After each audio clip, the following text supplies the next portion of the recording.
Bonjour, 15e cours de culture scientifique, deuxième partie, une histoire de l'intelligence artificielle, IA symbolique et IA connexionniste.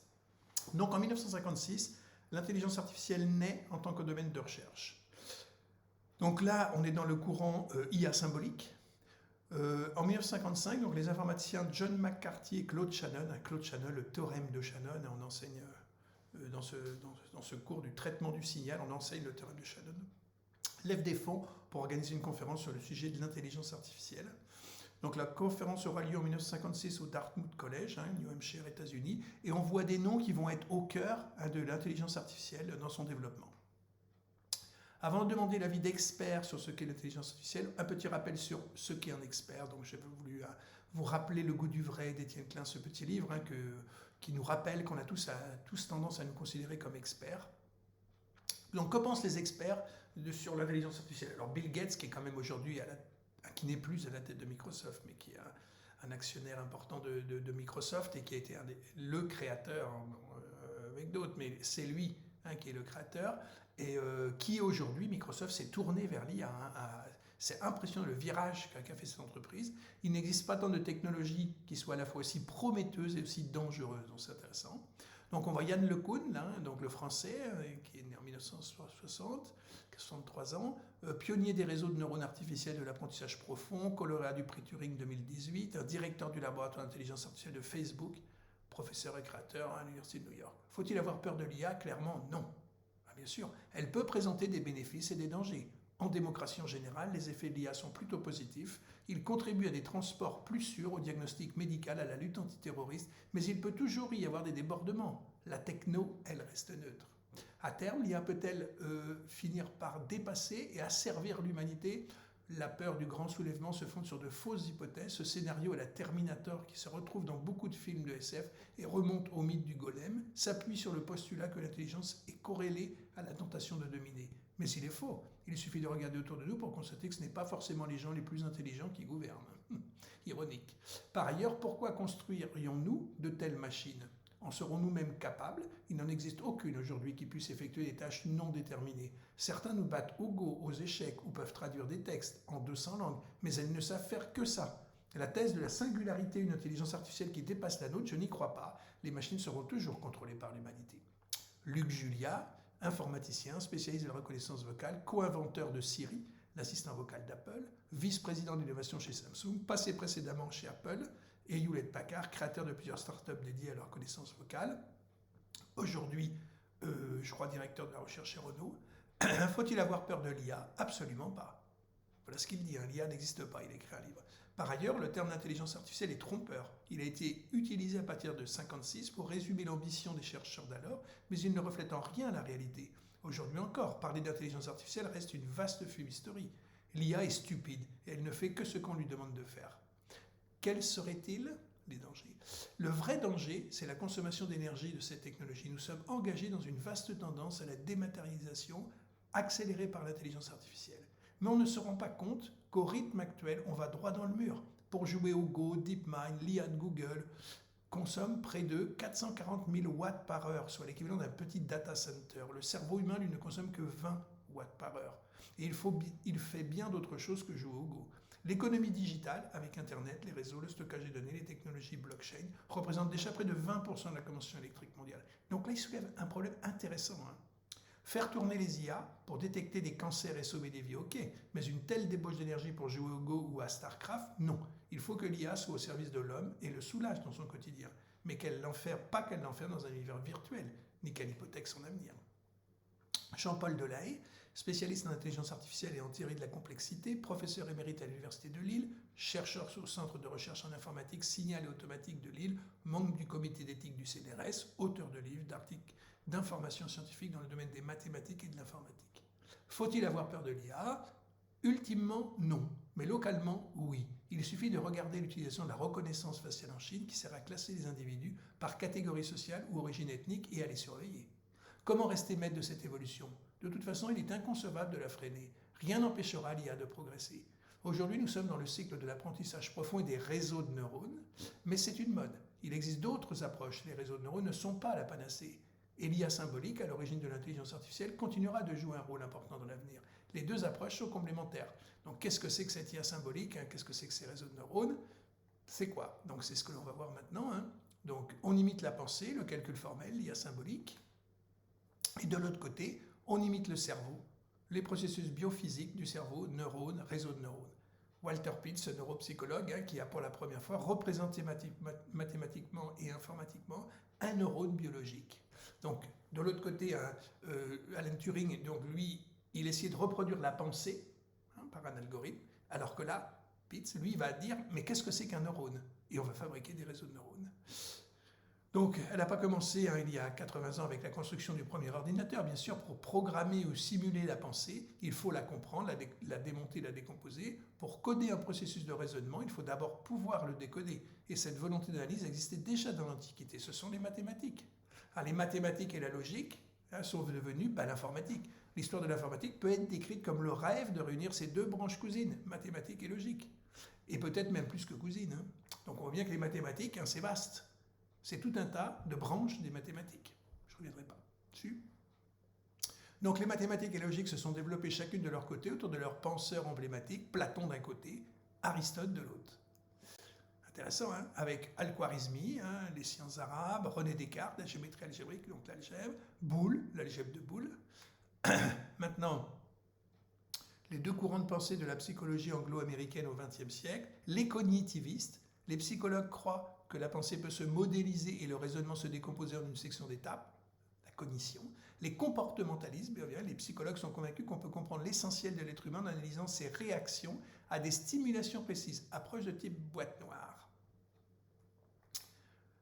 Donc les cognitivistes, il y a un environnement, il y a des pensées, c'est inobservable, l'environnement est observable, des comportements observables. Les cognitivistes considèrent la pensée comme le résultat d'une machine à traiter de l'information. Hein, les cognitivistes, donc une machine à traiter de l'information.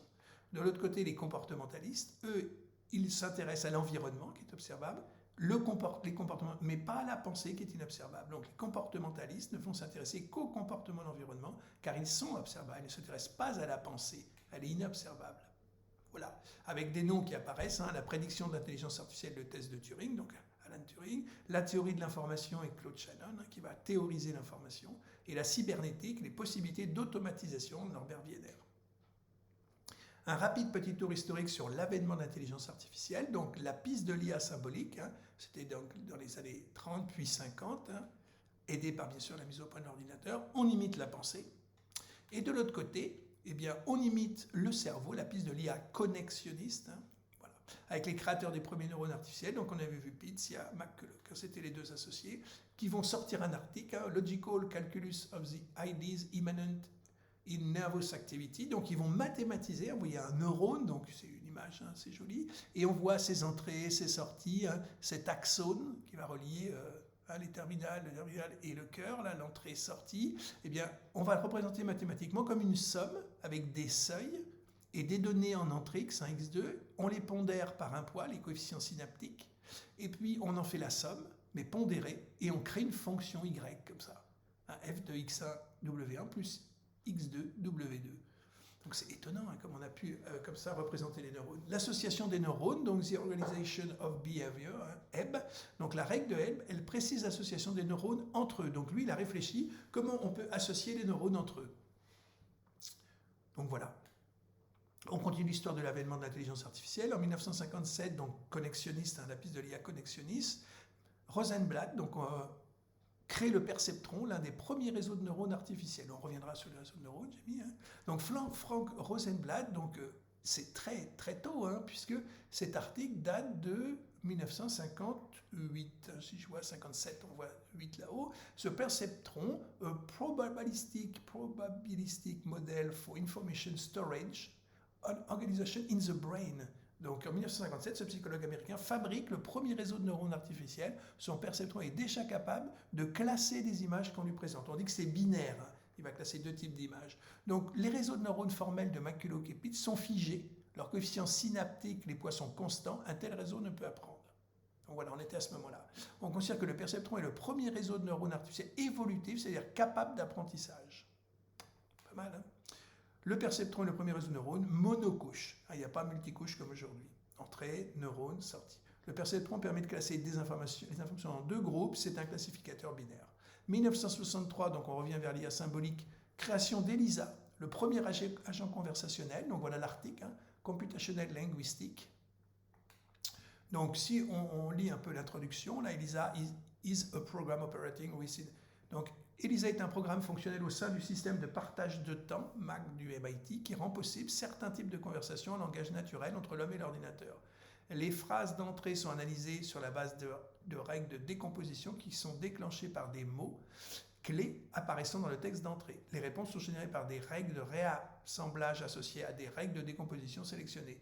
Les problèmes techniques fondamentaux qui préoccupent ELISA sont 1. L'identification des mots-clés, 2. La découverte du contexte minimal, 3. Le choix des informations appropriées, 4. La génération de réponses en l'absence de mots-clés, et 5. La fourniture d'une capacité d'édition pour les scripts ELISA. Une discussion de certaines questions psychologiques pertinentes à l'approche ELISA, ainsi que des développements futurs, conclut l'article. Voilà un dialogue en 1963, donc, qui pourrait avoir lieu. Donc, je suis un psychothérapeute, s'il vous plaît, décrivez-moi vos problèmes. Donc, est-ce que vous avez fini de parler, etc. J'ai un terrible mal à la tête. Est-ce que vous devez consulter un docteur je suis un psychiatre, il faut aller consulter un médecin. Ok, je vais le faire. C'est incroyable, hein.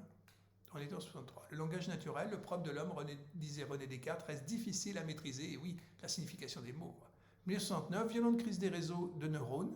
Donc voilà, le connexionniste a une crise. Minsky et Pepper, les deux chercheurs américains, démontrent que les réseaux de neurones de type perceptron trop limités ne pourront jamais apprendre plus qu'un type de classification simplissime. Donc les réseaux de neurones n'ont aucun avenir.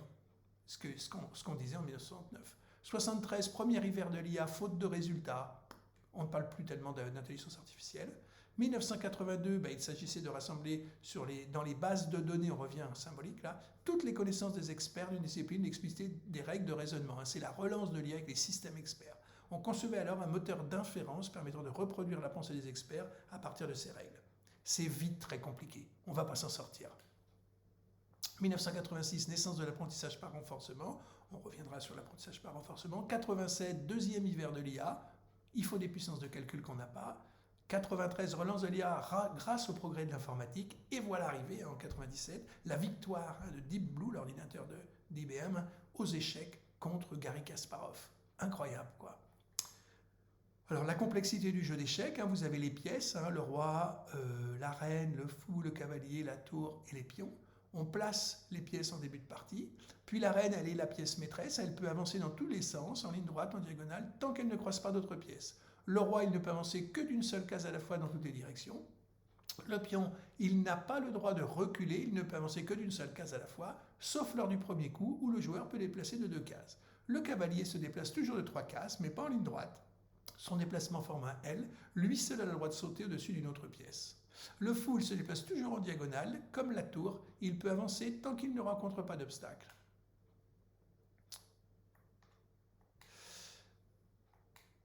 La tour, elle se déplace en ligne droite, on peut la déplacer d'autant de cases que l'on veut jusqu'à ce que l'on rencontre une autre pièce. Donc la complexité du jeu d'échecs, au début du jeu, le joueur blanc a 20 possibilités qui s'offrent à lui, les 8 pions à avancer d'une ou 2 cases, plus la sortie d'un cavalier avec 2 possibilités chacune. Le joueur noir a son tour 20 possibilités, rien que pour le premier coup, il existe donc 20 x 20, 400 possibilités. Jusque-là, ça va. Donc on voit 16 possibilités pour les pions, 2 multiplié par 8, 4 possibilités pour les cavaliers, 2 multiplié par 2. Voilà. Au début du jeu, voilà, donc arrive le deuxième tour, les possibilités de déplacement se compliquent tout de suite et sont directement dépendantes du premier coup, logique. Faisons confiance aux chercheurs qui ont calculé que le nombre de possibilités s'élève à 20 000. C'est-à-dire qu'il existe 20 000 combinaisons de déplacement différentes au deuxième tour.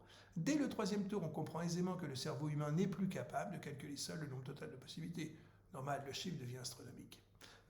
Voilà, bon, on ne rentre pas dans le détail. Nous voilà déjà bloqués dès le troisième tour. Le mathématicien Claude Shannon, théorie de l'information, lui a été bien plus fort que nous et est parvenu à aller jusqu'au bout des calculs. Ses conclusions donnent le tournis 10 puissance 120 parties différentes possibles, c'est-à-dire un 1 suivi de 120 zéros derrière. Je ne vous ferai pas l'affront de l'écrire en entier, en hommage au mathématicien qui mena ses recherches. Il est mort en 2001, il porte le nom de son créateur, le nombre de Shannon. Sachez juste que ce nombre est encore plus grand qu'un Google, unité de mesure qui vaut 10 puissance 100 et qui a, soit dit au passage, donné son nom au célèbre moteur de recherche Google. Donc Big Blue a pu mémoriser tous les coups possibles. Et donc, gagné. Donc en 2003, LeCun, Hinton, ils sont toujours là, et Benchio, relancent les réseaux de neurones. 2006, naissance de l'apprentissage profond, on reviendra. Et 2012, victoire des réseaux de neurones dans un jeu. Alors là, je reviens un petit peu avant 2012. 2011, IBM enfonce le clou avec l'ordinateur Watson, qui gagne au jeu télévisé Jeopardy, un quiz où il faut retrouver les questions correspondant aux réponses proposées.